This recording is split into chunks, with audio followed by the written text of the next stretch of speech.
Welcome everyone to your own channel, ADP for Learning. I am your own learning partner cum host, Ashish. So, let's begin our learning journey. Have you ever gotten confused or forgotten the terms that are associated with genomics and genetics? Today we are starting our new series on Interactive Glossary of Genomic and Genetic Terms. Also, today we will learn 11 different terms that are associated with genomics and genetics. The first term which we will learn is adenine. Adenine is one of the 4 nucleotide bases in DNA, with the other 3 being cytosine, guanine, and thymine. Within a double-stranded DNA molecule, adenine bases on one strand pair with thymine bases on the opposite strand. The sequence of the 4 nucleotide bases encodes DNA's information. Adenine, as shown in the figure, paired with T in DNA, is usually represented as bonding with 2 hydrogen bonds, holding the DNA together. The second term is allele. An allele is one of 2 or more versions of a DNA sequence that is a single base or a segment of bases at a given genomic location. An individual inherits 2 alleles, one from each parent, for any given genomic location where such variation exists. As shown in the figure, if the 2 alleles are the same, the individual is homozygous for that allele. If the alleles are different, the individual is heterozygous. In simple words, an allele is the word that we use to describe the alternative form or versions of a gene.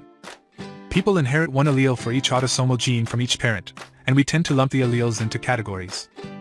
Typically, we call them either normal or wild-type alleles, or abnormal, or mutant alleles. The third most commonly used term is amino acids. An amino acid is a fundamental molecule that serves as the building block for proteins. There are 20 different amino acids as shown in the figure. A protein consists of one or more chains of amino acids called polypeptides whose sequence is encoded in a gene. Some amino acids can be synthesized in the body, but others that are essential amino acids cannot, and must be obtained from a person's diet. The term amino acid has seeped into common languages, such as to market food products. You may have seen lists of foods with high amounts of amino acids, such as eggs or quinoa. And now when you see those labels, you will know that they're referring to a fundamental component of your proteins that is not static, but functional on a daily basis. And all of the information for encoding all of those amino acids in all of your proteins is contained within your genome. There are about 20 amino acids and they link together in molecular chains called polypeptides, which are the building blocks of proteins. So, imagine each amino acid as a pearl strung together with other pearls in a long necklace. The fourth term is associated with an abnormality popularly known as aneuploidy. Aneuploidy is an abnormality in the number of chromosomes in a cell due to loss or duplication. In humans, aneuploidy would be any number of chromosomes other than the usual 46. That is, in other words, human cells have either 45 or 47 chromosomes, such as people with Turner's syndrome or trisomy 21. The fifth most common term is animal model. An animal model is a non-human species used in biomedical research because it can mimic aspects of a biological process or disease found in humans.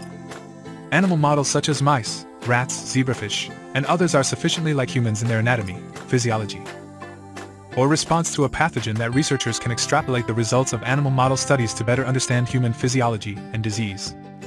By using animal models, researchers can perform experiments that would be impractical or ethically prohibited with humans. Spontaneous animal models are those for which a particular disease appears naturally in the animal studied. So dogs, for instance, are the only spontaneous animal model for prostate cancer, an important disease in human health. Overall, animal models have proven valuable in studies of nearly every human condition. The sixth commonly used term is anticodon. A codon is a DNA or RNA sequence of 3 nucleotides or a trinucleotide that forms a unit of genetic information encoding a particular amino acid. An anticodon is a trinucleotide sequence located at one end of a transfer RNA or tRNA molecule, which is complementary to a corresponding codon in a messenger RNA or mRNA sequence. Each time an amino acid is added to a growing polypeptide during protein synthesis, a tRNA anticodon pairs with its complementary codon on the mRNA molecule, ensuring that the appropriate amino acid is inserted into the polypeptide. So, DNA and the corresponding messenger RNA are made up of a series of bases. In RNA, these bases are often labeled with the letters A, U, C, and G. A set of 3 bases makes up a codon. Each codon instructs the cell to add a specific amino acid to the growing protein chain. Every base naturally pairs with a complementary, or matching base. So A always pairs with U, and C always pairs with G. When a protein chain is being formed, amino acids are added in a specific order according to the sequence of bases on the messenger RNA. The machinery responsible for adding amino acids reads through the messenger RNA. The next 3 bases in the messenger RNA sequence, the next codon, are temporarily paired with a transfer RNA molecule that contains the anticodon sequence made up of the matching bases.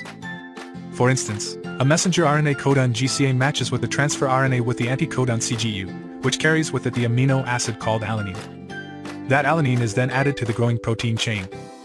The seventh glossary term is antisense. Antisense is the non-coding DNA strand of a gene. In a cell, antisense DNA serves as the template for producing messenger RNA or mRNA, which directs the synthesis of a protein. DNA is a double-stranded molecule.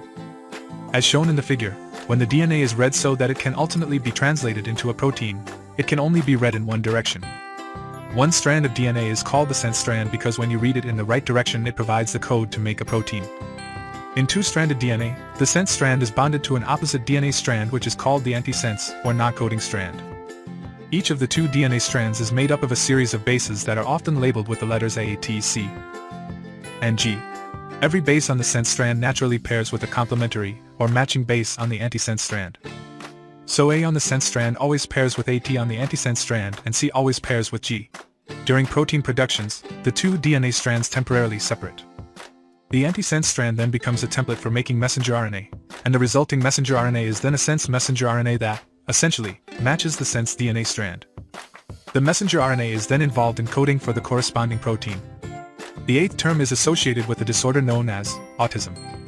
Autism is a condition related to brain development that can cause significant social, communication, and behavioral challenges.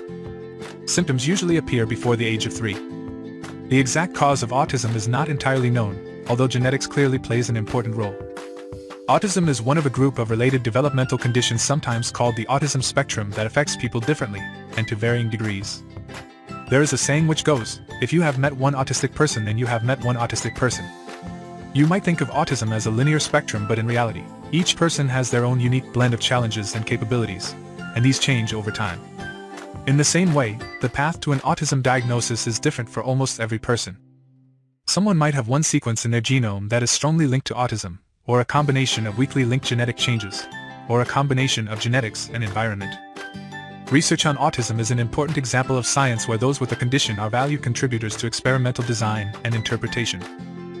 The ninth term is autosomal dominant disorder. Autosomal dominance is a pattern of inheritance characteristic of some genetic disorders. Autosomal means that the gene in question is located on one of the numbered, or non-sex, chromosomes. Dominant means that a single copy of the mutated gene that is from one parent is enough to cause the disorder. A child of a person affected by an autosomal dominant condition has a 50% chance of being affected by that condition via inheritance of a dominant allele. By contrast, an autosomal recessive disorder requires 2 copies of the mutated gene that is one from each parent to cause the disorder. Huntington's disease is an example of an autosomal dominant genetic disorder, as shown in the figure. When geneticists talk about dominant disorders, they're usually referring to those rare disorders that are caused by a spelling change in the DNA of one copy of a gene. Now, because the chance of passing on the altered gene copy to each child is 50%, you typically see the disorder in each generation of the family tree. For example, you might see it in the mother. You might see it then in the mother's parents, or the mother's grandparents, or even aunts and uncles. Although sometimes a person with a dominant disorder can be the first person in their family to have the spelling change. Disorders such as Marfan syndrome and BRCA1 hereditary breast and ovarian cancer work in this way. The 10th term is autosomal recessive disorder, which is opposite to the earlier mentioned 9th term. Autosomal recessive is a pattern of inheritance characteristic of some genetic disorders. Autosomal means that the gene in question is located on one of the numbered, or non-sex, chromosomes. Recessive means that 2 copies of the mutated gene that is one from each parent are required to cause the disorder. In a family where both parents are carriers and do not have the disease, roughly a quarter of their children will inherit 2 disease-causing alleles and have the disease. By contrast, an autosomal dominant disorder requires only a single copy of the mutated gene from one parent to cause the disorder. Sickle cell anemia is an example of an autosomal recessive genetic disorder. The last glossary term of this video is autosome. An autosome is one of the numbered chromosomes, as opposed to the sex chromosomes. Humans have 22 pairs of autosomes and 1 pair of sex chromosomes, that is XX or XY. Autosomes are numbered roughly in relation to their sizes. The largest autosome, chromosome 1, has approximately 2,800 genes. The smallest autosome, chromosome 22, has approximately 750 genes. An autosome is one of the 22 numbered pairs of chromosomes that most of us carry in almost all of the cells of our body. We actually have a total of 23 pairs of chromosomes in these cells, for a total of 46 chromosomes. But 2 of those are referred to by letter rather than by number and are called sex chromosomes rather than autosomes, since they, that is the X and Y chromosome, help determine what sex, or gender, we are. The 22 pairs of autosomes are referred to by number basically in inverse correlation with their size. That is, chromosome 1, with the smallest number, is actually the largest chromosome. It has almost 3,000 genes on it. And we go down to the smallest chromosomes, the ones with the largest numbers. You think that would be chromosome 22 since we have chromosomes 1 through 22, which only have about 750 genes, but in fact, chromosome number 22 is not the smallest of the autosomes. We thought it was when it was first described, so that's how it got named 22. It turns out that chromosome 21 is actually a little bit smaller than chromosome 22. Thank you for joining with me for the amazing journey of learning. In the future, we will again meet with other new, innovative topics. Meanwhile, don't forget to like, share, subscribe, and comment.